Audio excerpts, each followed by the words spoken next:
Hello, welcome to the Loop and Bar podcast. My name's Kate and I'm coming to you from North Wales in the UK. We have a bit of a gloomy day today, although it is spring, so that's absolutely brilliant. You might be able to hear the birds singing outside. I've got the window open today. I've got a bit of a different setup behind me, as you might notice if you've seen previous episodes of the podcast. It's mainly because it's quite a grey day, but I really wanted to do a podcast because I've got the morning free. But also I started to feel as if the background of the podcast was maybe a little bit cluttered. Looking back at previous episodes, I wasn't quite sure if I really like having all of the stuff in the background. So I'm just trying out a slightly different background for today. I'm still in the Loop and Bar in the sewing room, but I've just got the wall behind me. And my lovely calendar, of course, by... Do you know what? I've been saying her name wrong. I've been saying Valerie LeBlonde. But I think her name's Valerian, but La Blonde. So anyway, my lovely calendar's behind me. We're still in March, just about, or dydd Mawrth if you're speaking in Welsh. It is nearly the end of March. It's nearly April, so it's been a very long time since I did my last podcast, as I know a lot of you are aware. I want to say a big thank you to everybody for being very, very patient and waiting for this episode to come out. Oh, by the way, it's episode 22, which I don't think I said that. Yeah, I think it's been about 8 weeks. So I'm completely out of practice. I feel like this is the first time I've ever podcasted. I have spent, I would say, definitely an hour this morning just getting things ready, trying to find a good position to sit. I'm not 100% satisfied with how I've set things up, really, because I feel like I've squashed myself into a corner a bit. But we'll just go with it today because I really wanted to get this podcast recorded and just show you the things that I've been working on. And of course, I know that quite a few of you are eager to hear all about Australia, so I'll tell you a little bit about Australia, and then I'm hoping to put some pictures from the holiday. I'll just put them on at the end of the podcast, I think, so if you want to stick around a little bit and just watch that, I'll just do a little short slideshow at the end. But yeah, I've got some lovely knitted things to show you. I've been sewing, so I've got a little bit of that to show you. And yeah, so I'm just going to give you a little bit of a catch-up.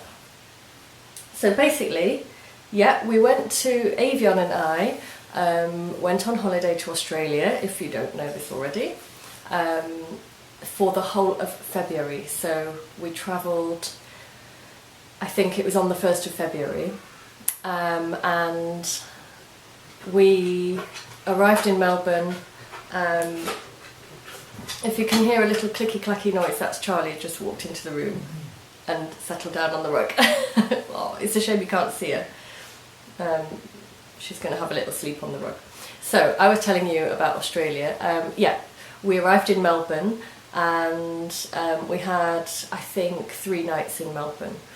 And oh my gosh, it's an amazing city. It is absolutely fantastic in Melbourne. Such an amazing, I don't normally use the word vibe, but because it sounds a bit hippie-like, but atmosphere. It's got an absolutely wonderful atmosphere. Oh my gosh, it was boiling hot. It was baking, absolutely baking. And we had a slight mishap when we first arrived, in that we had to catch the bus from the airport to get into the city, to the place where we were staying for a few nights. And we don't know Melbourne very well. We just had the address on the printout of the hotel. And so we got on the bus and we went to the place where we thought it was, and it turns out that it was completely the wrong end, a totally different district altogether. We had to find this place called Bank Street, and we ended up in St Kilda, which actually is a really beautiful place, a really cool town, quite close to the sea. But that is not where we needed to be at 2 o'clock in the afternoon at something like, gosh, it felt like about 30 degrees centigrade. I still had my jeans, my wool socks and my trainers on from being on the plane, and a long sleeve t-shirt, my backpack which weighed as much as I did. In fact, it might have weighed a bit more. And we were just walking around St Kilda in the baking hot sun, tried to work out where our hotel was, and it turns out when we asked this very kind person to help us, we were in the wrong district completely. And she was so kind that she just lived on the street where we'd sort of stopped her to ask her, and she basically put us in her car and drove us. She was about my age, a girl of about my age. She was called Laura. She just took pity on us and said, "Get in the car, I'll take you to where you need to be." And she drove us right into the city centre, not far from Flinders Street Station, I think it's called, and our hotel was a little bit up from there. So she was so kind, and she absolutely was our saviour on that day, because to walk that distance probably would have finished me off. I think the adventure would have been over there and then. So basically, everybody that we met in Australia was so friendly, and that was one of our first experiences, and that just continued throughout the holiday. The Australian people are some of the most friendly and helpful and cheerful and upbeat people that I've met. So that was sort of our first experience of that, and it was fabulous. So she was not going to be watching, because I did chat to her in the car, of course, and she's not a knitter, but if anybody knows a lovely girl called Laura from St Kilda, I want to just thank you so much, Laura, because you saved us on our first day of our holiday from a lot of trekking around, hot trekking around. So we spent a few days in the city, or a couple of days in the city. We went to the Victoria markets, which were amazing. It's just basically a giant outdoor but undercover marketplace. Thank goodness it's undercover, because it was absolutely, like I say, baking hot. And you can buy pretty much anything from there. And I couldn't believe how amazing the fruit and vegetable and produce stalls looked. There were so many of them, and they were just absolutely piled high with the most beautiful looking produce, and it was hard not to just buy all of it. But what we did keep buying was big slices of watermelon, very, very refreshing. Watermelon, I love it. And punnets of strawberries and lovely fresh fruit. So we had that to sort of keep us refreshed as we were walking around the market. And we got a few bits and bobs, like Avion got some more shades, and I bought a sun hat, which I promptly lost 2 days later, but I'll come on to that. We looked around the market. It was really great. There was a live band playing, there was loud music on, there was beautiful smells of food being cooked everywhere from different stalls, lots of lovely little shops along, sort of lining the outside of the market. Just really brilliant atmosphere, and we pretty much spent nearly the whole day there, and then we came back to the hotel to cool off for a little bit. We went and had a little lay down in the aircon just to cool us off, to drop off the things that we'd bought, have a little breather, and then we wandered back out into the city again. And can you believe it? If she's watching, she's going to know what's coming next. But who did I bump into in the middle of a high street, totally random, in the middle of Melbourne on my first day there, but Bex from the Creative Naturally podcast. I literally couldn't believe it. I was gobsmacked and speechless. which doesn't happen very often, really at all. Me and Avion were just walking along the street. I was looking for an H&M, of all things to look for when you're in the middle of a, massive, amazing cosmopolitan city. I wanted to find H&M because we don't have one here. And Avion was walking a little bit in front of me, and he said he noticed this happening before I did, because I'm not actually very observant. But at the very, very last minute, I could easily have walked past her. I just happened to notice this girl just standing right sort of next to me, going like that. And I kind of took a couple of seconds to focus and realise what was happening. And then I pretty much did the same, and I was like, oh my goodness, it's Bex! And she was like, yes. And we were completely speechless because we hadn't arranged to meet up. She knew I was coming to Australia, but she was actually flying later that day to India. So we hadn't arranged to meet because obviously it wasn't practical. And but there you go, we actually met up in the street, and unbelievably, Bex, if you're watching this, I've got to say this to you again, because I know I messaged you afterwards to say this, but I cannot believe that the first and pretty much only thing that I could think of in my shock to say to you was, where is H&M? Because I literally was just, it's not very often that I'm lost for words, but I actually couldn't believe it. I was a bit starstruck because I really like Bex's podcast, and it was a bit like seeing somebody famous in the street. It's the first time I've bumped into another podcaster.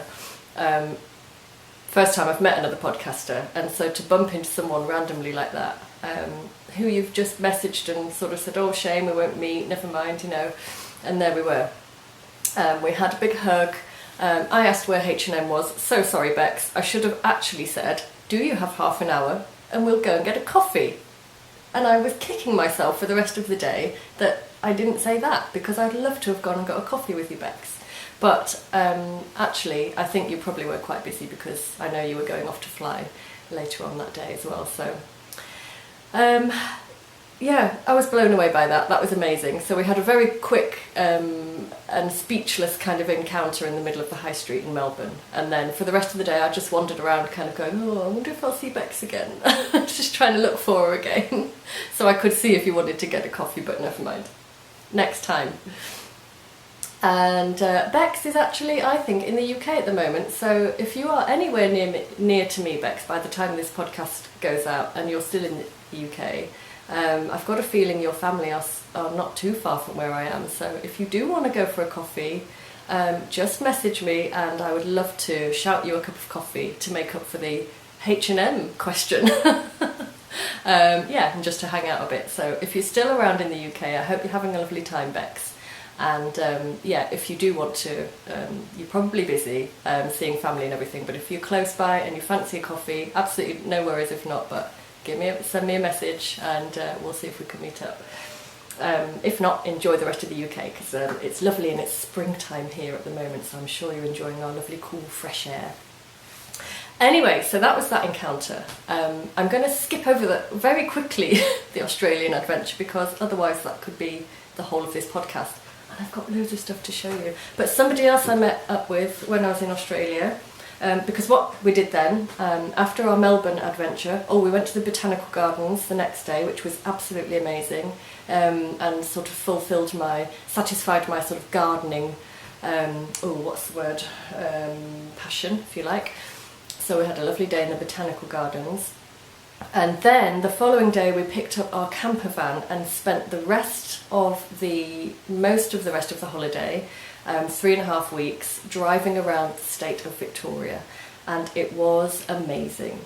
So very briefly, we went from Melbourne down to the Mornington Peninsula. If you look on the map and just look at the state of Victoria, we went down the side of Melbourne to the Mornington Peninsula. We went to Sorrento Beach, which is beautiful. We had a day at the hot springs, and I can't remember what that was called, but it's on the Mornington Peninsula. That was amazing. That's where I lost my hat. It blew off my head and off into a cow field, which was very sad. but the hot springs there, totally amazing. Basically you're sitting in bath water, beautiful mineral water, which is as hot as your bath, while it's something like the high 20s degrees Celsius outside. So you've got your sun cream factor 50 and your hat on, and you sat in a bath outside. So crazy experience, but something I've always wanted to do. So that was brilliant. Then we drove along the bottom of the coast of Victoria. We went to the Wilson's Promontory, which was so beautiful, absolutely amazing there. Beautiful beaches, beautiful river. We stayed at Tidal River. Amazing outdoor swimming in the river and in the sea.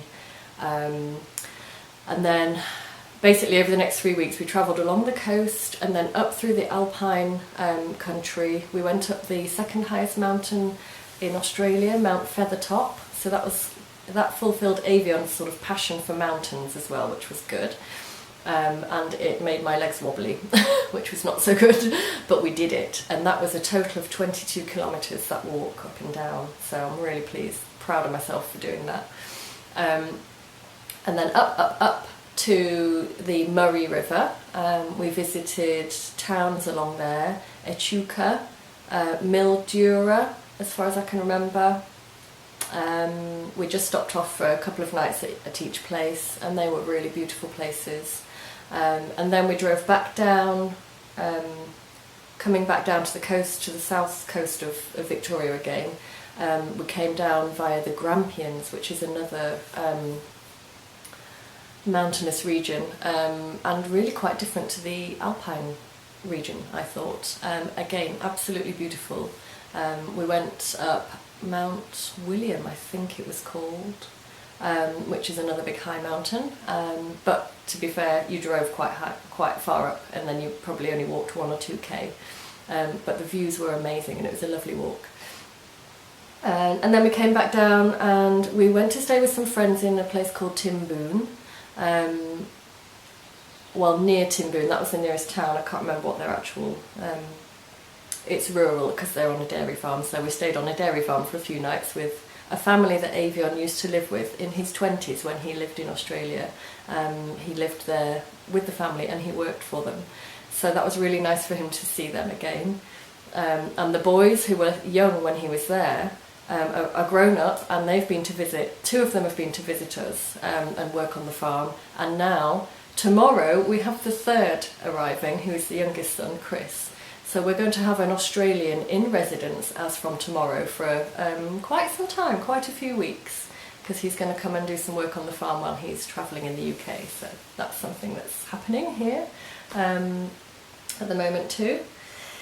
So then we drove back along the coast, along the Great Ocean Road, and that was so beautiful, so amazing. We swam in the sea, we saw the most beautiful rock formations and all that beautiful coastline.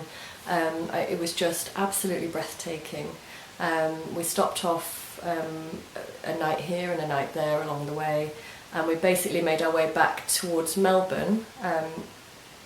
So I will show you some photos of all of those things as we go along. And during the very last part of my stay, not very far from Melbourne, I visited a town. I won't say where because I don't think that Shara has said that on her podcast. But I visited another podcaster, and this was an arranged meetup, which was really, really fun and very exciting. And I met up with the lovely Shara from the What Shara Made podcast. So hello Shara, hopefully you're watching this. I don't know if you are. But it was so lovely to meet you, and after all these years, because we actually used to be pen friends when we were a lot younger, and I've said this, I think I've mentioned before on the podcast, but we used to write to each other when we were really young. And in the days before emails and texts and Facebook and all of that, when you literally wrote a letter and sent it in an envelope, in an airmail envelope. So it's always very exciting getting a letter from Australia. And so I got to visit the place where my letters came from, which was totally amazing. And I got to visit Shara's local wool shop, which was really lovely as well. and we went for lunch in the town where she lives. We had a most lovely lunch, sitting outside at one of the lovely pubs, and we chatted for an hour. And Shara gave me the most absolutely beautiful gift of a skein of yarn, so I'll show you that a little bit later in the podcast. So I had a really lovely time, and so great to meet up with a couple of podcasters while I was in Australia. And then, after that we were back in the city. We dropped off the camper van, then we had a couple more nights in the city. Again, it was absolutely baking hot, but not for the whole of the holiday. There were some times when I actually had to wear my wool jumper. Can you believe it? I nearly didn't take it, but I hung on to it for some reason, and I'm glad I did because I needed it. And you might see in the slideshow, I might actually be wearing my big Christmassy wool jumper in Australia. Quite hard to believe, but it's true. Not very often, because most of the time I was baking, boiling, melting. But so we had an absolutely fantastic, amazing time. We got back, I don't know, something like the 3rd of March, and we went to Avion's parents to collect Charlie, or well, his parents picked us up from the airport and took us home with them. We had a couple of nights there, and that was lovely to see Charlie again because, oh my gosh, I missed her so much. And by the end of the holiday, I was feeling really quite sort of like I urgently needed to get back home to Charlie, because that was a long time to leave my dog. She was perfectly well looked after. She had a lovely time. I kept getting photographs of her in various places with the children, because Avion's brother also helped to look after her a little bit and his family. So I got some lovely photographs of her playing with balloons, lying on the floor, in the kitchen floor with the kids. I know she had a lovely time, but it was so lovely to see her again. And the first thing I did was to take her for a walk down the lane and listen to all the beautiful sounds of the British springtime, and to breathe in that beautiful, cool, fresh air. And just welcome myself back to the UK, because as much as I always love going on holiday, I always love coming home again. I always love returning home. So how lovely to come home to the spring, and daffodils were out and all the little buds were starting to emerge on the trees, the birds were singing. And there was just this lovely cool fresh air, and you could just feel and smell and hear spring all around you, so it was lovely to come home. And since then I had visions of getting straight back into sewing and podcasting and Ravelrying, but I didn't do that. I basically had jet lag for about 2 weeks, or both of us did. And we had to readjust to being home, which I didn't really realise I would have to do, but I've never been away for more than a couple of weeks. Well, 3 weeks is my longest. And it turns out that being away for 4 weeks made me, what's the word? I had to take some time to sort of settle back into life again after having a whole month out of my normal routine. So the jet lag knocked me for 6 a bit. And then I just wanted to do some spring cleaning, and I kind of decided that I wanted to take things a little bit slower, work at a slightly slower pace, and not rush into doing lots and lots of sewing, lots and lots of Etsy shop sort of shopping work. I just wanted to feel my way through things, and actually I've spent quite a bit of time in my garden the last couple of weeks. I think what I was doing was just reconnecting with everything, and it's quite nice to think that I did that rather than just rushing straight back into things. I'm pleased I did. I'm pleased I took the time to do that, and I want to say a really big thank you to all the lovely ladies in the Ravelry group, in the Knit Lounge. I want to name you all, but I'm scared that I'll miss somebody out. So I know everybody, and I hope you know who you are. But it's the regular ladies in the Knit Lounge who have continued to be in the Knit Lounge while I've been away, continue to interact and keep the Knit Lounge going and sharing all the lovely things that you're working on and chatting and sending me the odd message to say how am I and that you're looking forward to seeing me back. And I just want to say thank you so much. You are wonderful, wonderful ladies and wonderful members of the Ravelry group. And that's why I love the Knit Lounge, because you guys are in it. I will be back there soon, but yeah, I've just been taking it a bit slow. I think I said this to Jo because she sent me a message, hi Jo, just to check if things are okay, because basically I've been sort of, not hibernating because I'm coming out of hibernation, but yeah, just haven't really been very present on Instagram or Ravelry, or obviously on the podcast since I got back. So I just want to say thank you to everybody who has sent me little messages, and yeah, everything's fine. I'm just taking it really slowly and enjoying sewing with my lovely new fabrics, which I'm going to show you soon. And yeah, please just keep chatting and interacting in the Knit Lounge.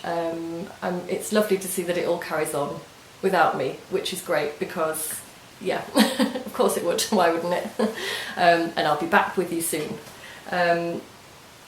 Anyway, without further ado, I better show you a bit of knitting, because I think I've talked for about 20 minutes. I'm going to keep my eye on the camera because I'm sure that the little half an hour thingy will run out soon and I'll disappear and then reappear in a weird cut, so look out for that happening. So the first thing I think I'll show you, I'll talk about my featherweight, ta-da, because it's finished.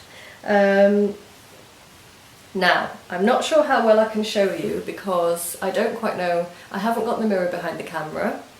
I don't know if I stand up if you'll still be able to see, so this is going to be me winging it, and we're going a bit blind here because I'm not sure what you can see. But I finished my featherweight cardigan while I was on holiday. I have, and as you can see I'm wearing it. Now what shall I say about it first? It's knit in Madeline Tosh Merino Light, and the colour is Calligraphy, the colourway. I think I used about 2.5 skeins, but I haven't got the rest of the yarn with me, so I can't say for definite how much I've used, but I think it's about 2.5 skeins, so I've got a little bit left, which is lovely. I'll stand up and see if you can see more of it. Let's just see how this goes. I'll try and show you the back of it. So hopefully you can see. I might take it off. I went for the, I really hope I'm still in the frame here. I should have put the mirror behind the camera. I don't know why I didn't do that. So I went for the rolled hem. Is this called a hem? What's this bit called? It's not a button band because there aren't any buttons on it, but you know what I mean, this bit. The collar, the shawl collar, not shawl, this bit here. I went for the plain stocking stitch. I'm going to do this and see if you can see. It's got a dog hair on it probably. Hopefully you can see. There. So I picked up the stitches along the edge here. I think I'm quite proud of my picking up of stitches. I managed to do quite a nice neat line there. And just knitted a plain stocking stitch to give that rolled hem, and I'm really pleased I did. I was going to originally do the rib. I know Molly from a homespun house, she's got 2 featherweights. She might even have more by now because I'm only on like episode 64 or something of her podcast, so I know she's done a lot more. Yeah, there we go. I'm back again. So the camera went off and now it's back on. So yeah, Molly, I know that she did, on her featherweight, she did this part ribbed, and that looked really nice as well. So if I knit another one, I might do it with a ribbed collar next time. But I'm really pleased with the rolled collar. I like the way it looks. What did I do around the bottom? I did a 1x1 rib. I can't remember if that's what the pattern says or if it tells you to do 2x2. But hopefully that's focusing. Is it 1x1? Yep. Is it twisted rib? Can't remember. Anyway, it's a 1x1 rib. And I did the same around the cuffs, which I've got bent up at the moment. But the cuffs come down to... I really don't know how well this is showing you, but they come down to there. And just the way I like to wear my cardigans is with all my jumpers, is to just roll up the sleeves a little bit like that so they don't kind of dangle in the way when I'm knitting and sewing. So, and I decided not to put any pockets on. That was something I thought I might do. I was pondering on whether to put pockets here, but because the cardigan is quite an open cardigan and it falls quite far back, quite sort of far back down your side seam, if you like. I didn't think it was worth putting pockets on because I probably won't use them. I like the look of pockets on cardigans, but I decided it wasn't really functional or practical on this particular cardigan. It's just, I don't think I need it. I might change my mind in the future, but at the moment, excuse me, I've got a bit of the hiccups. At the moment, I'm mainly wearing this cardigan when I'm in the sewing room. It's kind of become my loop and bar sewing cardigan, so it keeps me nice and warm. It's amazingly warm for the fact that it's a lightweight cardigan, because it's presumably because it's knit in merino. But I really love it. I'm really pleased with it. The fit is really perfect. I knit the smallest size, I think. Yes, I did. Yeah, I'm really happy with it. So that's my featherweight cardigan. If you want to know any more about it, just let me know. I will try to remember to put this podcast in the Ravelry group, in the Loop and Bar Ravelry group, in the podcast thread. I think it's the podcast episode thread.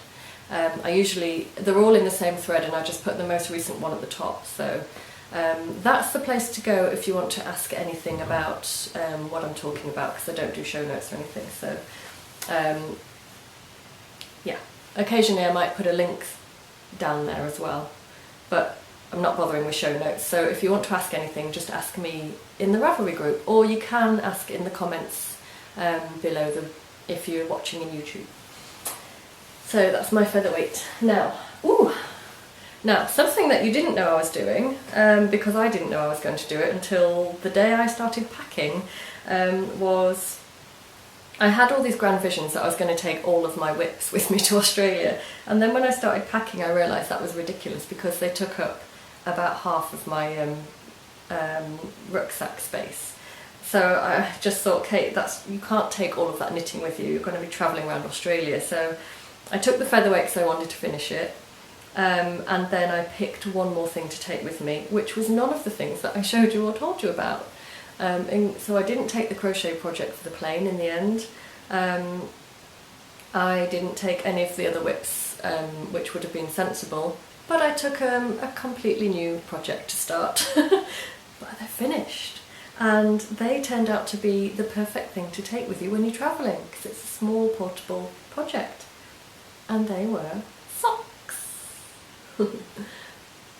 I've got two. Now the next one I'm going to show you has got a funny thing on the end of the toe, and I'll tell you why in a second. You might already know.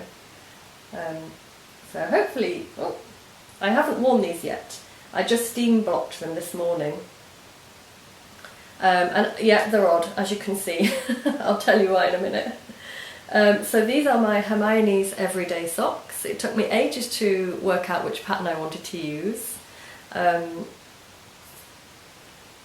And if you have knit the Hermione's Everyday Sock and you're familiar with it, you may have spotted a very obvious mistake here, and that is that I've knitted the heel inside out by accident. I noticed it after the first sock and decided to obviously do the same for the second, otherwise they would look really odd. But people tell me they think it looks good, so I went with it. So that's what the heel looks like inside out on the right side of my sock, because I did it wrong. I'll show you what it should look like though. It's a slip stitch heel. I'll turn the sock inside out. This is going to get confusing most likely, but I'm very pleased to say I've woven in all of my ends, so that's quite a good thing. It should look like that.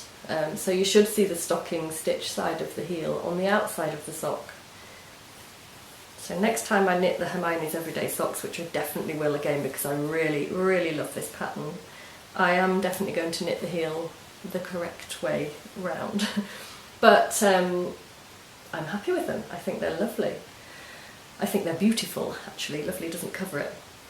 So the yarn that I've used, first of all, this is all I have left of the skein by, I think her name is, no, I'm not going to say her name because I might get it wrong, but the yarn dyer, her company is called, she's called Lammy Toes on Etsy, and I've forgotten the card, it's on the wall over there.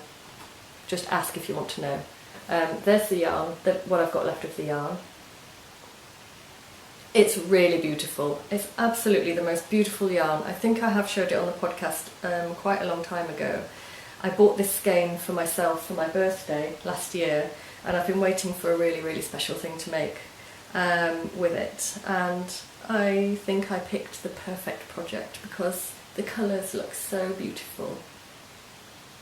And I love this pattern, the texture pattern on the Hermione Everyday Sock, because you can use it with a speckled yarn and it doesn't take away from the pattern or from the colours of the yarn. They really work nicely together, and that's what just the plain stocking stitch looks like. Hopefully that's looking okay on the camera. This was the first one of the pair. So as you can see, I started with the Lammy Toes yarn. I can't remember the rest of the details about the yarn. Where's the basket? Hang on a sec. It would be nice if I could tell you what the actual yarn was, wouldn't it? But I don't know if I've got this thing. Oh, yeah.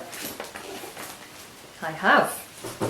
Here we are, there we go. That's Lammy Toes.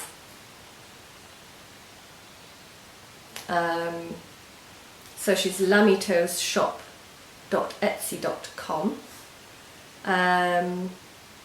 And this yarn is the Sweet Pea Sport 80-20, so that's 80% superwash merino and 20% nylon, and you get 328 yards, and the colourway is macarons. It is so beautiful.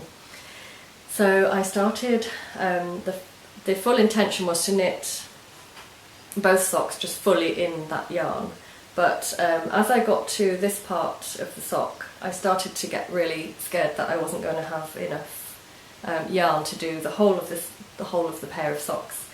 So by the time I got down to that point, I was back home from the holiday, because I cast these on in Australia, and I was in my knitting group, and I said to the ladies in the knitting group, "Ooh, do you think I'll have enough yarn left?" We weren't sure. I could have weighed it, but I was up knitting, so I didn't have my digital scales.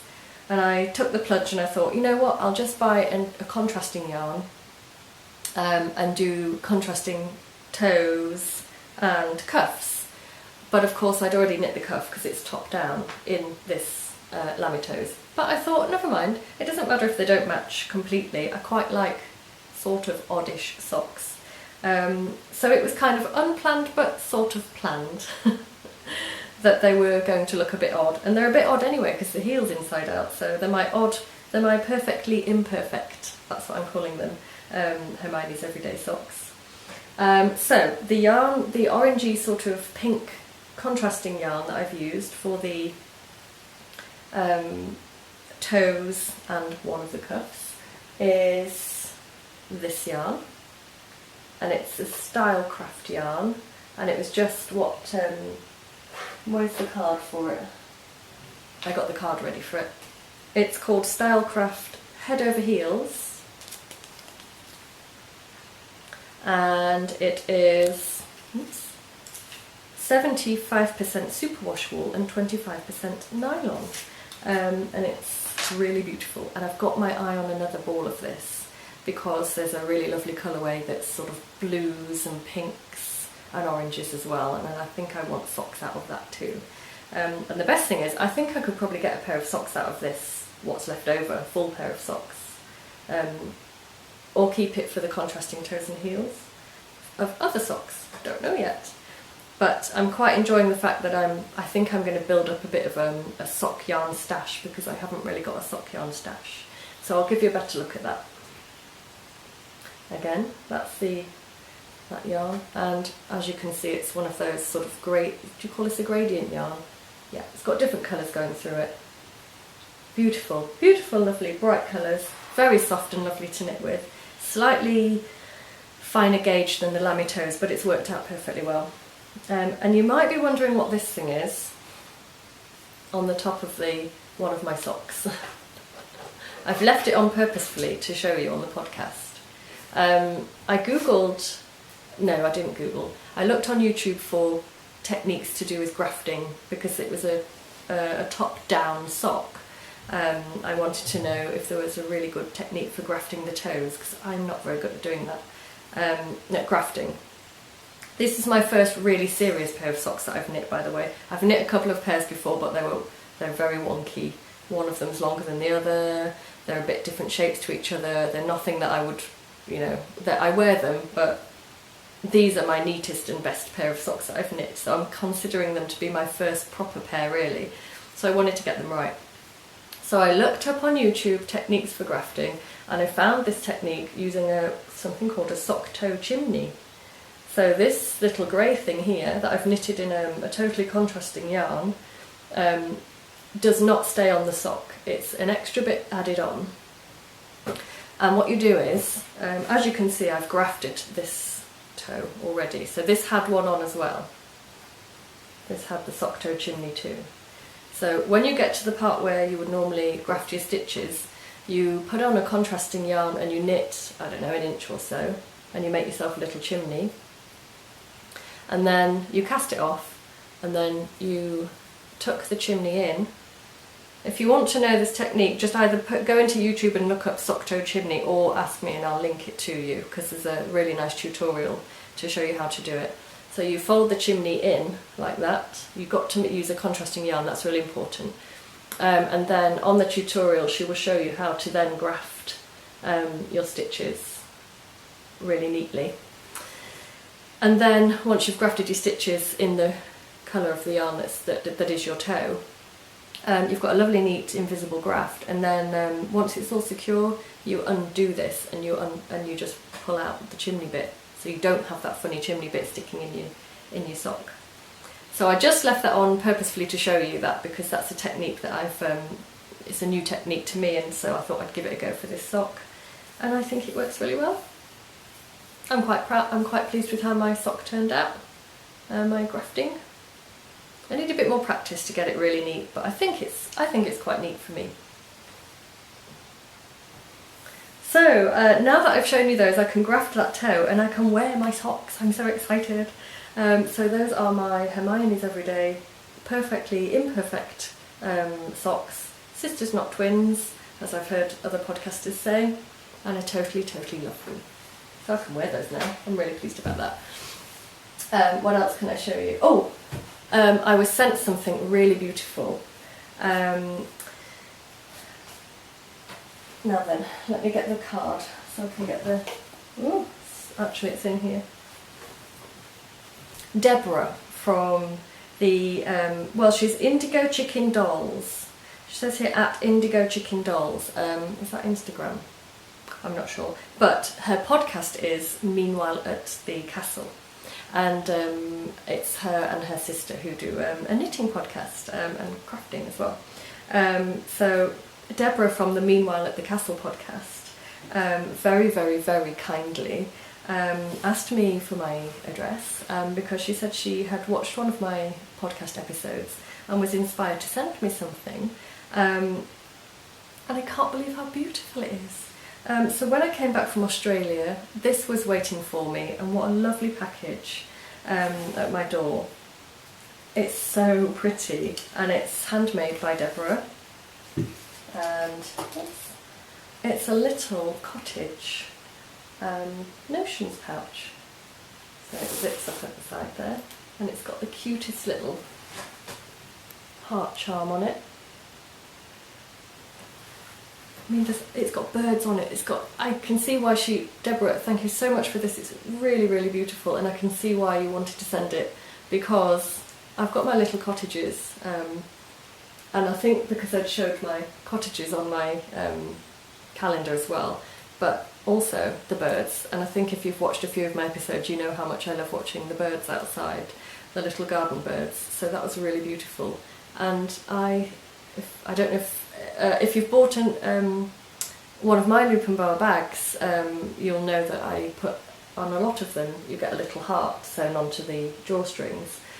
So that was a really nice touch, and I don't know if that's a coincidence or if that was deliberate as well, but that's a beautiful little wooden heart, and it's just like something that I do. I just think it's absolutely just so beautiful. It's so, so cute and gorgeous. I kind of just want to put it on my wall so I can look at it. But I'm definitely going to store some sewing notions and things in there. So it's got a lovely lining as well. And I just love the way that the zip goes all the way up the side of the house. It's so sweet. There's Deborah's tag. There's the front of it. And there's the back. It's indigochicken.etsy.com. So if you want to go and have a look at anything Deborah makes, I didn't check her Etsy shop before I started podcasting. So I don't know what she's got in there at the moment, but have a look at Indigo Chicken. Like I say, if you want to just ask me in the down bar, I can send you a link to that if you like. But it's indigochicken.etsy.com. And yeah, maybe she sells some more of these in her shop. They're so beautiful. It's so beautifully made as well. It's just absolutely lovely. So thank you so much, Deborah. It was a lovely little lovely surprise to come home to. Very lovely welcome home gift for me. And inside there were some other little things, little birdie related. Oh, here's Deborah's tag, by the way. There's her indigo chicken. She sent me a little bird sticker, which is really cute. It's a sticky back bird, so I'll have to find somewhere really sweet to put that. And a lovely key ring as well. It's really pretty. I might hang that up somewhere. A lavender bag. Oh, I just love lavender, and I've been working with lavender as well, so that's really beautiful. And this is going on my windowsill. Ooh, crinkly. I forgot about that. It's a Bluebird of Happiness charm. And it says, "This little bluebird is special, so cheery and merry too. He's here for just one reason, to bring happiness to you. Just keep him close or carry him. Enjoy each and every day. This little bluebird of happiness will bring smiles along the way." And he is so cute. Can I show you? Oh, hang on, I've got him the wrong way. There we go. There's the little bluebird of happiness. So now I've shown you on the podcast, I'm going to sit him on my windowsill, and he can watch the birds out of the window. And he can, oh, he's so cute. And he can join in with the other little birds. So there he is. He's quite heavy as well, which I love that. It's quite solid. It's made out of some kind of metal, so beautiful colour. So he can sit on the windowsill now, and he can watch the other birds out of the window. So thank you so much for that, Deborah. That was a really beautiful package and a lovely gift. So if you want to know more about what Deborah makes, just check out Indigo Chicken. Let me see if I can make sure I get that right. I have to put the thing down again. I'm so rubbish. Indigo Chicken Dolls. Yeah, but I thought it said something different on the card. Let me just check. Here it is, on the tag, sorry. Yeah, that's funny. Deborah's put Indigo Chicken Dolls on the card she's written, but on her tag it says Indigo Chicken. So Deborah, if you want to just let me know the right one to send people to.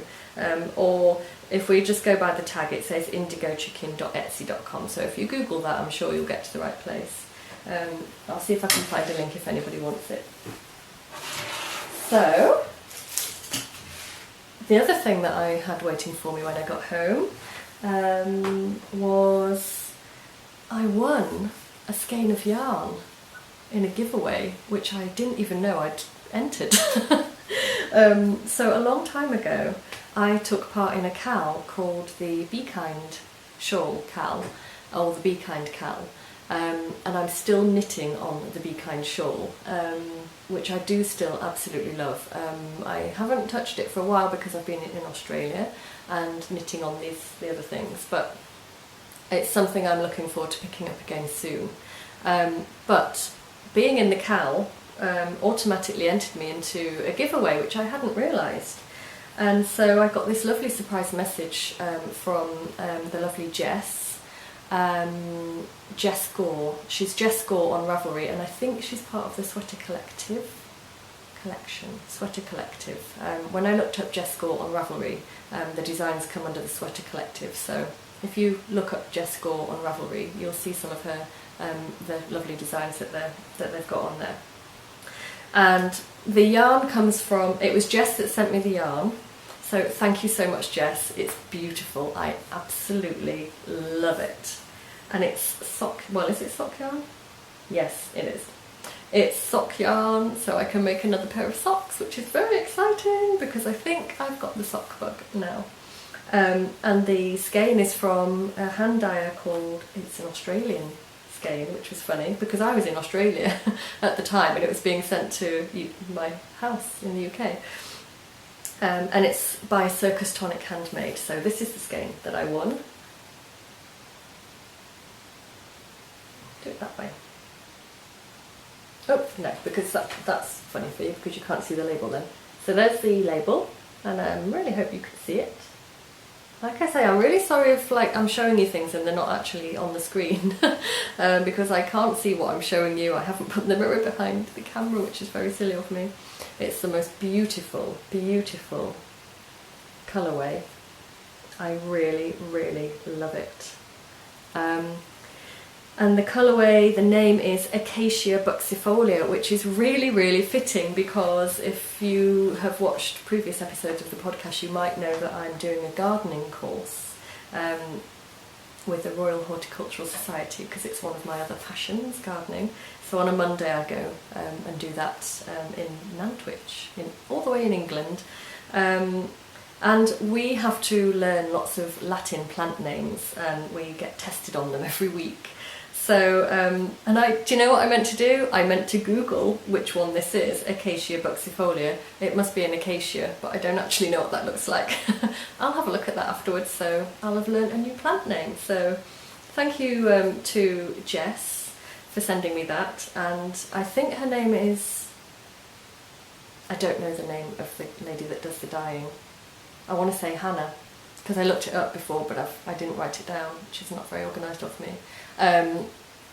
Thank you to the lovely lady behind Circus Tonic Handmade, because this skein of yarn is really beautiful and it's helped me learn a new plant name, even though I don't know what the plant is, but I'll look that up after. So that's definitely going to become a pair of socks. I can't wait to cast it on, actually, but I'm going to hold off for a little bit because I'm finishing some whips before I start any more socks. So that was a really lovely surprise, so thank you for that. And Jess was so kind, and she also sent me some mini skeins, which is really exciting because I don't really have very many mini skeins, and I'd like to build up a little bit of a stash of mini skeins, but I'm a bit fussy about colours and weights and things like that, so I think that stopped me in the past from making any sort of collection of mini skeins, but I was sent these and I absolutely just love them all. So if I can show you them all in one go, that would be good. Jess has written down for me which ones they are, but I don't know which one's which. So in there I've got, let me see, I won't list them actually, because that will take ages. I've just got some beautiful, beautiful, beautiful mini skeins, and the colours, I'll show you them. Whoops! Oh, I've dropped one on the floor now. I'll show you them a bit more closely. Where did the other one go? Let me just pick that one up. If I show you them in little groups, then you can see them a bit better. They're really gorgeous. I love all the colours. So I'm building up a little bit of a store of mini skeins, which is quite exciting, because I might want to do a blanket or something with them. I love it. So they were gorgeous. So thank you to Deborah and to Jess for those beautiful things. Right, what shall I show you next? Because it's a long one. I thought it would be. I'm going to show you some sewing. Oh, very exciting. I bought some new fabric. You might have seen on Instagram. If you follow me on Instagram, I am loopandbar.kb. If you don't follow me and you'd like to, you can find me under loopandbar.kb on Instagram. And I did post a photograph of some of the new fabric that I've bought for making bags. Like I say, the Etsy shop's been empty for quite a while because I've been in Australia and then just totally really tired and getting over my holiday. But I have been quietly, slowly stitching and sewing and getting back into it. So I've cut lots of bags out and they're in a pile in front of me. So over the next few days, hopefully I'm going to get a chance to sew some of those up, because I'm really enjoying being back in the sewing room. With the window open, the breeze coming through, my sewing machine's right in front of the window so I can see all that lovely springtime happening outside. But the weather was really nice in the past couple of weeks, so actually I've been outside. I couldn't help it, but I just had to go out into the garden. So over the next few days, I'm really wanting to spend some time at the sewing machine and get a few more of these bags sewn up, because I really want to put them in the Etsy shop, because I'm very excited that I've got some new fabric. Oh, and I'll be able to do some Welsh words for you in a minute as well, because of one of the fabrics, so you'll see. So this is the first one. This is a complete bag, and this one will be definitely going into the Etsy shop, along with others very similar to it. Ta-da! Oh my god, I love it. I'm totally in love with it. I know that's like... I'm going to do a Molly from Homespun House, because I've been watching her podcast while I sew. I love to have Molly's podcast on in the background. My Mac is pretty much just next to me while I'm sewing, so I can just keep glancing and looking at Molly's podcast and listening to what she's talking about. And I love the way that she's so enthusiastic about her own work. It's really refreshing to see somebody who loves the things that she does, but it's modest. It's, you know, it's just in a... She gives me motivation and encouragement to be proud of the things that I'm making, and to love the little things that we do, because I get that from her. I think that's what she gives across from her podcast. You know, she takes great pride in the small things as well as big things. And I think I take that from her when I watch the podcast. And so not that I didn't love the things that I make, but I think I could in the past have been a bit critical or not so confident about what I was making. But through watching Molly and seeing how the pride that she takes in her work, and the fact that she loves the things that she makes, and she's not afraid to say that she loves something that she's done, that inspires me to feel the same about my own work. And I can honestly say I'm totally in love with this project bag, the other one as well. I'm really happy with the choice of fabrics. Here's a close-up of this beautiful bird fabric. I think it's a Macawa fabric. I think that's the company. I'm not sure what the print's called, but it's the most beautiful spring print, and it's birds. Oh, I think I want curtains everywhere in my house made of this fabric. And there's the Tilda drawstring casing there, and the drawstrings, I don't know if you already know that. Oh, sorry, camera stopped recording again. We're back. So I was just saying that I've made the drawstring casing out of Matilda fabric. It's a slightly different style, so the fabric goes all the way to the bottom this time. It is a box bottom, just like all of my other bags have been. And it's the same size as the other bags, previous bags, so that's no different. But the difference is I've tried something a little bit new and I'm loving it. It's just all one fabric all the way to the bottom, and then the contrasting fabric is where the drawstring casing is, and then the lining is a contrasting fabric, which I totally love as well. Oh my gosh, look at the grey and the pink and the green together. They're so beautiful.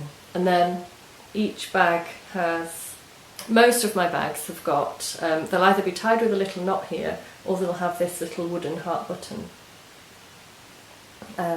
I get lots of lovely feedback about that. I think people really enjoy having little finishing touches like that on. So all the ones that I'll be putting into the shop this time round are going to have these little wooden heart buttons on. I've got some new labels coming as well. They look the same in that it's just plain cream with loop and bar written on, but they're the tab style ones to sew into the edge. I'm going to give that a try to see if I like that. So some of the bags will have this label, but some of them that will be up and coming might have the label in a different position, but still the same label. So that's one of the bags that's going into the shop. There's quite a few others in that bird fabric. There'll just be different combinations of drawstring and lining. And the next one, oh my gosh, this is called a heartwood fabric or print. Oh. Feast your eyes on that. How springy, British springtime is that fabric. It just literally is the epitome of British springtime, which is so appropriate because it's just springtime outside the window. And this has got the obviously contrasting drawstring casing. And I'm only showing you two, by the way, this is just these two because all the others I haven't sewn up yet. And then it's got the Lotte Jansdotter lining. This beautiful pink, which I thought went really nicely with the mustard. I love it. I'm so excited by this fabric. And again, the drawstring. I make all of the drawstrings. So far all of the bags that I've made and sold in the Etsy shop, and I anticipate this is what I'll continue to do. I actually, rather than using a bought-in ribbon or something, I actually make the drawstrings with some of the contrasting fabrics, which adds a bit of time onto the making of the bag, but I think it's a really lovely finishing touch. And then I like to put the little button on as well. So I'm totally in love with this fabric. It's so beautiful. I'm definitely going to get some more, and I think you can get it in a pale grey, so I'll probably get some more blue and some in a pale grey as well. I've made another bag which I've kept for myself. It's got the yellow lining and a red drawstring case. This one's mine and I'm keeping it. But this one is going in the shop and there will be more. And this is where I'm going to do the Welsh word of the podcast. Because I was going to cross my leg then, but I think I'll lock the camera if I do that. If you've watched previous episodes of the podcast, you might be aware that I like to try and put some Welsh words in because if you don't already know, the part of North Wales where I live is a very Welsh-speaking area, and Avion, who I live with, my lovely farmer, his first language is Welsh, and all of his family and our nieces and nephews. So I like to try and do a little bit of Welsh language in the podcast, and I think people find it interesting. So I'm going to tell you the animals that are on here, on this print, the Welsh words for the animals, so hopefully I'll get them right. And Avion went through them with me last night just to check that I was saying them properly. So first of all we have the fox, which in Welsh is llwynog. Oh, one of my favourite animals, the beautiful fox. Absolutely gorgeous. So that's a llwynog. Then we have the duck. Oh, or is it a goose? We're going to call it a duck. Oh, hang on a minute. What's a goose? Right, we'll say it's a duck, although I'm not sure, it looks like a goose. But the word for duck, which is there, is chwiaten. We've got a Draenog hedgehog. I think I've said that right. Draenog, yeah. We've got Aderen, or for both of the birds, it's Adar, I believe. This is a tricky one here, these two lovely hares jumping and dancing, the March hares. The word for hare is Ysgyrfanog. Yeah, Ysgyrfanog, that's a tricky one. And on the back is a lovely, it's a deer, isn't it? And the word for deer is carw. Now, if there's any Welsh speakers out there who have noticed I've said any of those totally wrong, do let me know. But there you go, a little bit of Welsh for you in the podcast. Just totally love these bags. So these two bags will be in the shop for my next update, along with some of the other prints that I've previously had. So there's a few more with the girl fishing, the blue girl fishing fabric, which you might have seen. If you go into the Etsy shop, there's nothing in there right now, but you can look in previous sales and you can have a look through. So there'll be some girl fishing and a little bit more of the Tilda. It's like a pale one with the flowers on. It's beautiful. I should really have them to show you, but they'll be in the shop soon. So today is Thursday, don't know the date. Hang on, calendar's behind me. Today's Thursday the 30th of March. I am thinking, let me just consult my calendar, for next weekend. So not this weekend coming up, but the one after, which will be Saturday the 8th. I'm thinking for a shop update, an Etsy shop update on Saturday the 8th of April it will be. Oh, hang on, that doesn't sound right. Oh yeah, it does, doesn't it? Yes, okay. I'll aim for that. That's not set in stone, but I'm definitely not going to, they're not going to be ready for this weekend. And I also wanted to give people lots of notice this time, because normally I just post a picture about an hour before I put them in the shop. But I think it's quite fun to let you know when I'm planning an update as well, because it's been quite a while since I've done an update.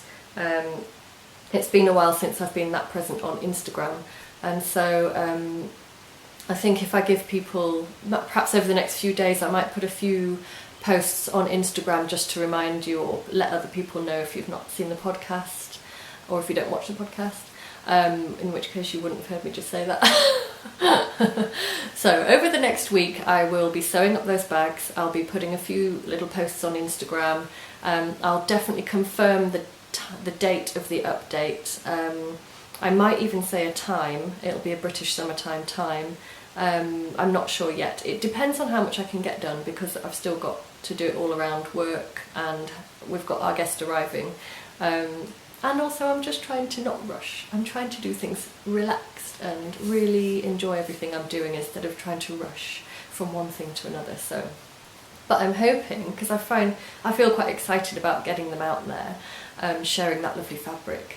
I'm hoping that, yeah, in about a week, so we're looking at possibly Saturday the 8th for the next Etsy shop update. Ooh, and also, possibly there might be a couple of new little things in there. Oh yeah, I've got something else to show you. If you do buy a bag, previously if you've bought a bag, you will have received with the bag a little tea bag, the Loop and Bar business card and a covered button. So I've changed that a little bit. You'll probably still get a tea bag, I think, because I do quite like sending a tea bag out, but that's not set in stone either. We'll see. I've still got some lovely tea bags I'd like to send out, so probably for the next update there is going to be a tea bag. There'll be a Loop and Bar card, and it's got care instructions on the back of it, just to let you know about washing your bag if you ever need to. But also, this is hopefully what it's going to look like when you get your bag. You'll have this with it. And this little thing here, pegged on with these little tiny cute pegs, which I think are so cute, I hope they survive the post, is a little tiny lavender bag. And this will replace the covered button that I previously have been sending out, because I'm possibly thinking about selling the covered buttons, but I'm not 100% sure on that one yet. But also, when I make the project bags, if you've ever had a go at doing a box bottom bag, you'll know that you will cut out the corners at the bottom to create the box shape, and you end up with lots of little squares, which I have here, a lovely little pile of squares of fabric. And they're too nice to throw away. I wanted to do something with them. Ever since I've been making the bags, I've kept all my little squares, and I suddenly realised that if I bought a little bit of lavender, which I've put away somewhere, but I've got a bag of fresh dried lavender. Is that possible? Of dried lavender, which smells so beautiful. I decided to make little tiny lavender pouches to go in each bag. So this one goes with this bag because it uses the fabric from the bag. So whoever buys this bag will get a little tea bag, the care card, the Loop and Bar card of course, and a little lavender pouch to go in your project bag. So they're really tiny, they're really small, they make use of the little cut corners. I just think they're a lovely complement to the bag, and if you like the smell of lavender, you can keep them in the project bag and it will make your knitting smell really beautiful. Or you can just, I don't know, you can put them under your pillow or do whatever you want with them really. Put them in your drawer, perhaps in your sock drawer. I haven't showed you my jumper. Right, okay, so that's that for the bags. And oh, hang on, one more little thing.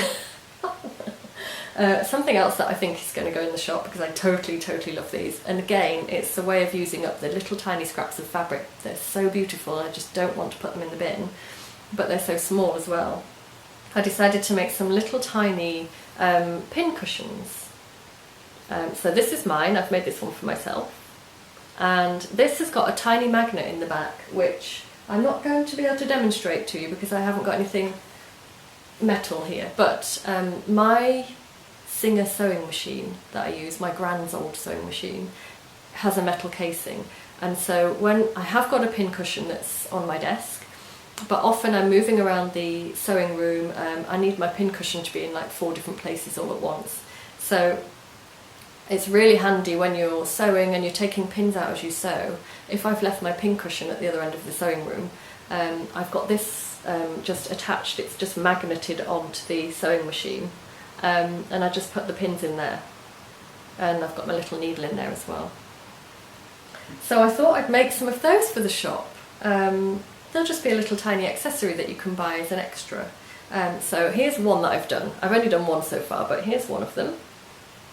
So it's got 2 different colours on, and it has, although you can't see this, it's got a little strong magnet in the back, so it's invisible, but it does stick on. You can use it as a fridge magnet, or if you've got one of those magnetic notice boards, it will go very nicely onto there. And I've tried it, the magnet's strong enough to hold like a postcard or a thickish card, business card, something like that, or like I say, these have got a little bit, have I put lavender in that? I put a little tiny bit of lavender in it as well. So if you want to use that one as a pin cushion too, you can magnet it to something in your sewing room and use it as a pin cushion as well. So it can either be a little pin cushion, magnetic pin cushion, or just a little fridge magnet, or something that you pop on your radiator. I don't know, it's just a nice little decoration. So I'll be putting some of those in the shop as well, and they can be purchased as little extras. I'm quite excited about that. So I totally forgot to show you my jumper, but I think that I have probably spoken. Oh no, I'm going to show you it really quickly, and then I need to go because I've got to have my lunch. I finished my moss stitch jumper. Here it is. Oh yeah, I accidentally slightly shrunk it a little bit in the wash, but it still fits perfectly. So that's my moss stitch jumper all finished. I'm really proud of it. I really love it. Here's a close-up of the stitches. I don't know if that will show very nicely at all, but I love the neckline. I'll just hold it up to myself. I'm not going to put it on. So So I really love the neckline, it's pretty much perfect, I'm really pleased with it. I love the length of this. So far whenever I've knitted myself a jumper, it's always too short for some reason, but this is the perfect length. And it's got a 2x2 rib sleeve. This is knit in Drops Alaska. I've forgotten the colourway. Dark olive maybe. And it's lovely. It's my jumper, it's my cosy inside the house jumper, or pottering around in the garden jumper. I dropped my pin cushion on the floor there.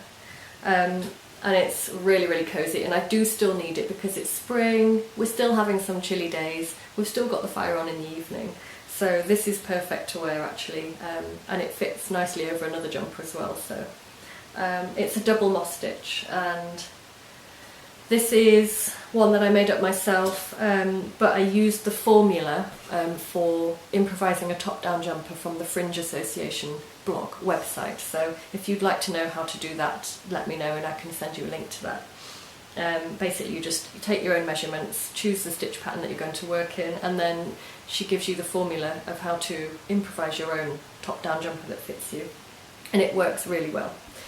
So that's my finished jumper, which I forgot to show you before I went to Australia, because I did actually finish it before I went to Australia. I think I better finish there because I've talked for a very long time and I need a drink. I didn't have any tea during the podcast because I drank it all before I started recording, because I spent a long time messing about trying to get the setup right. So hopefully that's worked. Hopefully you have actually seen the things that I've showed you this podcast episode. Hopefully I haven't forgotten to talk about things that I wanted to say. If I have, I'll get them in the next podcast episode. A massive great big hello, and to all the lovely ladies again in the Ravelry group. I just want to say thank you so much for still being in the Knit Lounge even though I'm not. Thank you so much, you're all so wonderful. I did see one, Jo did actually mention something about the possibility of a loop and bar meetup at some point. I think that could be in our future.